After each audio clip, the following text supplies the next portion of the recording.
हाँ जी, पढ़ लीजिए पहला पेज, ठीक है, याद हो गया होगा। ठीक है, उसके बाद अब ये था आपका शुरू का हिस्सा। ठीक है, ऐसे ही आपका एक एंड का हिस्सा होगा, कंक्लूड करने का हिस्सा होगा। ठीक है, उसके बीच में जो हिस्सा है मेन वही चैप्टर है आपका कि 6 एरिया में क्या क्या सिचुएशन थी इंडियन इकोनॉमी की ब्रिटिश रूल में। तो पहला एरिया है एग्रीकल्चर। ठीक है, पहला एरिया क्या है, एग्रीकल्चर का है। तो एग्रीकल्चर में क्या था भाई, पहली बात तो एक बात याद रखो कि इंडिया वाज मेजरली एग्रेरियन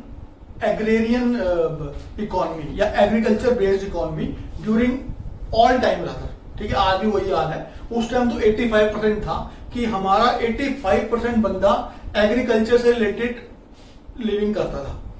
ठीक है, और उस टाइम तो इतना बुरा था, आज तो 50% के आसपास बन गया है, लेकिन उस टाइम 85% था। याद रखना, पहला फीचर क्या है आपका, 85% एग्रीकल्चर बेस्ड था।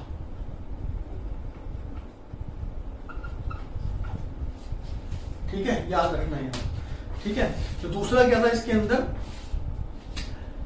इतना बड़ा मेजर चंक इंडियन इकोनॉमी का एग्रीकल्चर बेस्ड था, but still it was up in a very bad condition.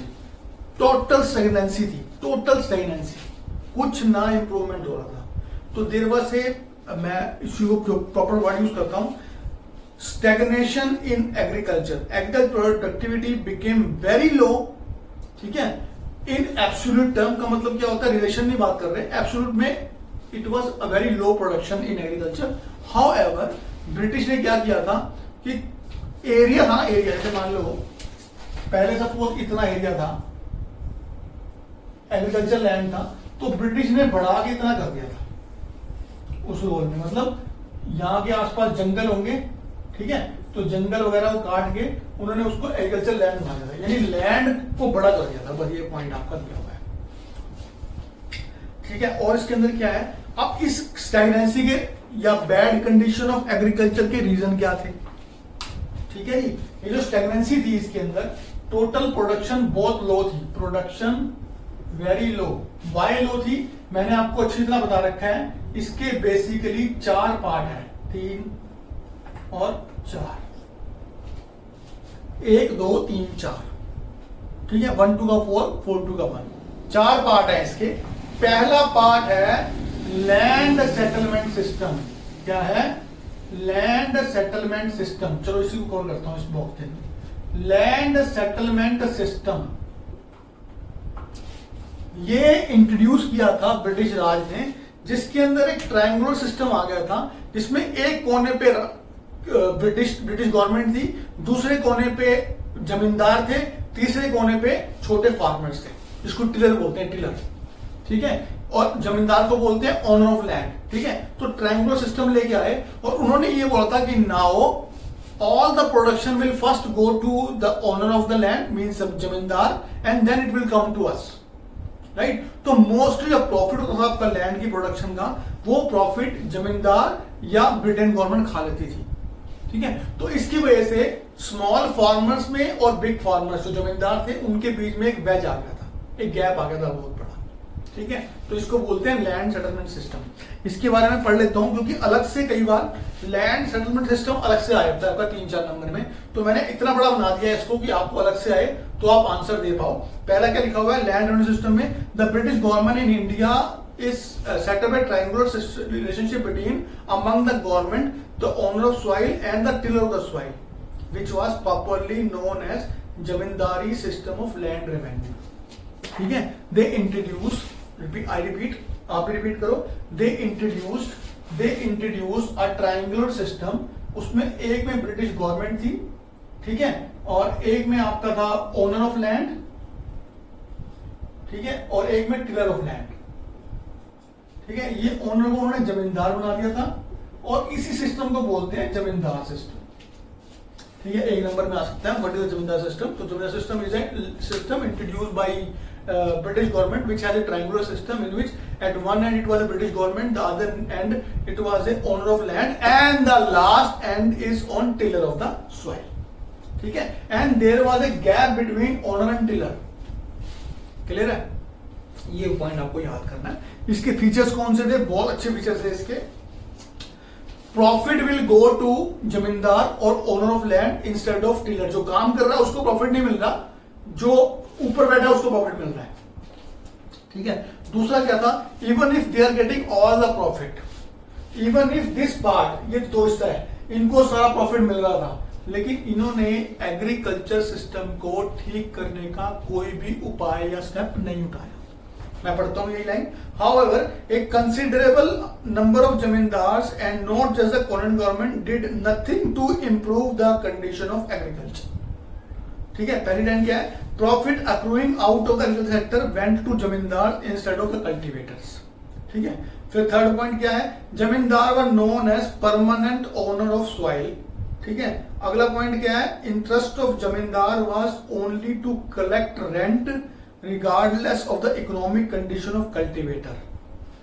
किसान चाहे मर रहा हो, उसकी लड़की की शादी हो, उसके घर में किसी की डेथ हो गई हो, कुछ सोसाइटी में दिक्कत हो गई हो, ऊपर से बारिश ना आई हो, ठीक है, इरिगेशन सिस्टम सूखा पड़ गया हो, जमींदार को कोई मतलब नहीं था। ठीक है। उसको अपना रेंट कलेक्ट करने से मतलब था। ठीक है। और कुछ जमींदारों को अगर फर्क पड़ता भी था तो कुछ, I don't want to use bad language, but those idiots, like idiot तो वेरी अच्छा वर्ड है उनके लिए, जो बहुत गंदे से गंदा आदमी होता है, वो ब्रिटेन थी उस टाइम थी।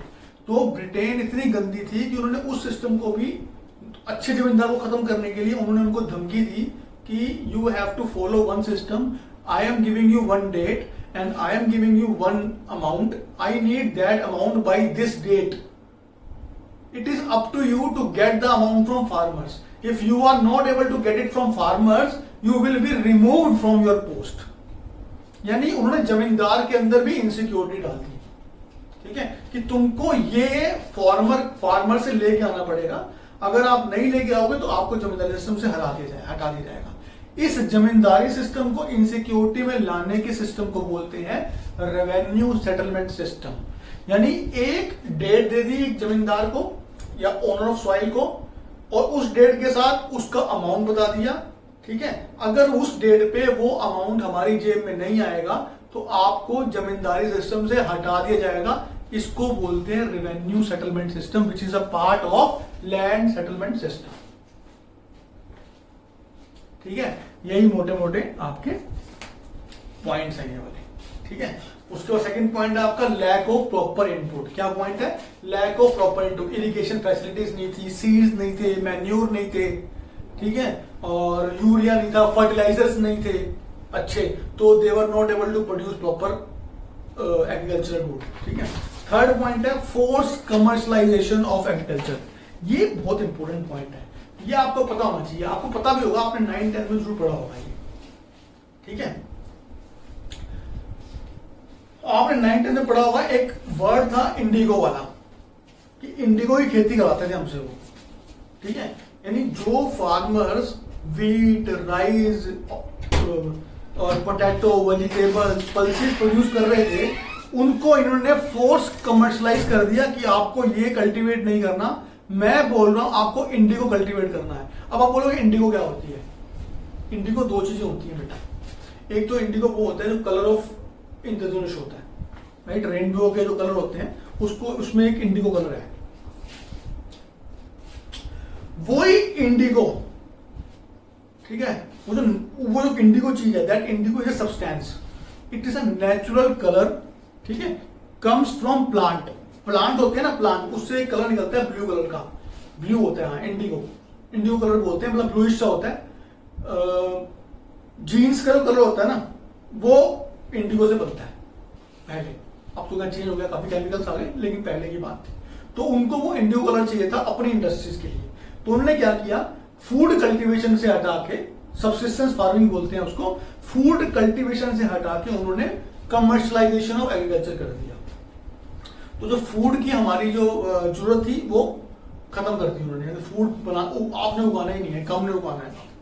ठीक है। तो we were basically more dependent on Britain now. ठीक है। तो उन्होंने क्या किया, उस कलर के प्लांट्स को कल्टीवेट करवाया, उसको बोलते हैं force commercialization of agriculture sector. ठीक है। और लास्ट पॉइंट इसका है आपका very low level of investment in agriculture. तो कुछ इन्वेस्टमेंट करी नहीं उन्होंने, ट्रैक्टर खरीदे उन्होंने ना, उन्होंने डैम बनवाए, ठीक है, ये उन्होंने कुछ करा नहीं। तो 4 मोटे मोटे रीजंस थे इंडिया की एग्रीकल्चर सेक्टर के बैड कंडीशंस के या स्टैग्नेंसी ऑफ एग्रीकल्चर के। पहला रीजन क्या था? लैंड सेटलमेंट सिस्टम, ठीक है। दूसरा रीजन था लैक ऑफ प्रॉपर इनपुट। तीसरा रीजन था फोर्स कमर्शलाइजेशन। और चौथा रीजन था very low level of investment in agriculture. मैं यहां बना देता हूं ताकि आपको याद करने में आसानी हो।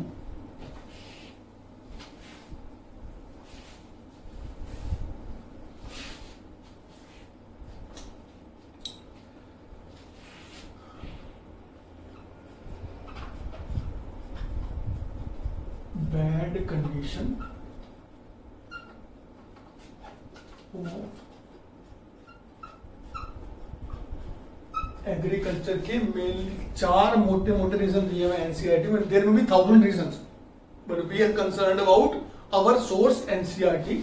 इसके 4 रीजन दिए हुए हैं, ऐसे चार्ट बना लेना, 2 3 4, ठीक है। पहला है लैंड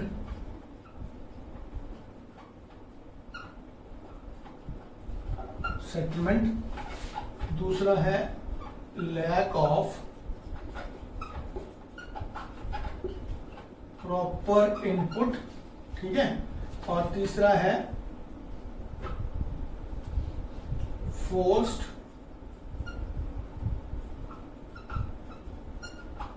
कमर्शलाइजेशन ऑफ एग्रीकल्चर,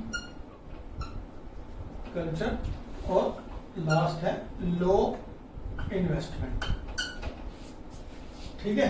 ये 4 मेन रीजन है। इस लैंड रीजन में क्या था? जमींदारी सिस्टम था, ये कीवर्ड है इसका।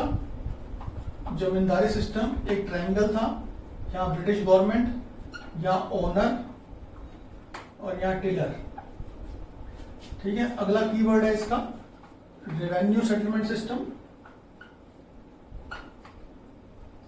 ठीक है। इसमें क्या था? 1 fixed date and 1 fixed amount, ठीक है बेटा। ये आपके कीवर्ड हो गए। प्रॉपर इनपुट और बहुत कुछ डाल दो, फर्टिलाइजर, ठीक है, इरिगेशन, ठीक है, यूरिया, केमिकल्स, केमिकल में डालते, सीड्स, ठीक है, ये सब बिल्कुल लो थे, ठीक है। फोर्स कमर्शलाइजेशन क्या था?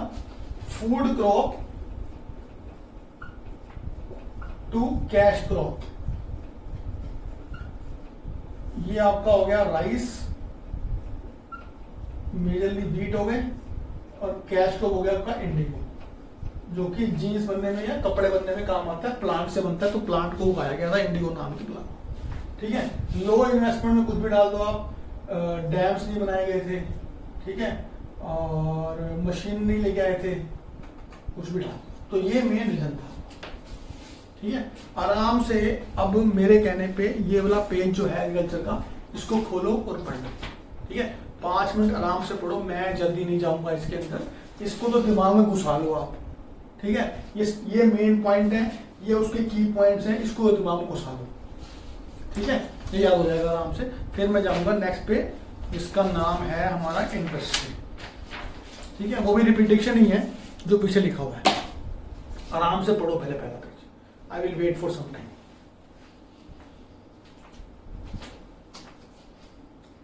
तो एग्रीकल्चर मैंने आपको बता दिया कि कंडीशन क्या थी, क्यों थी कंडीशन ऐसी, बैड कंडीशन एग्रीकल्चर की क्यों थी, ठीक है। आराम से आप पेज को पढ़ लो।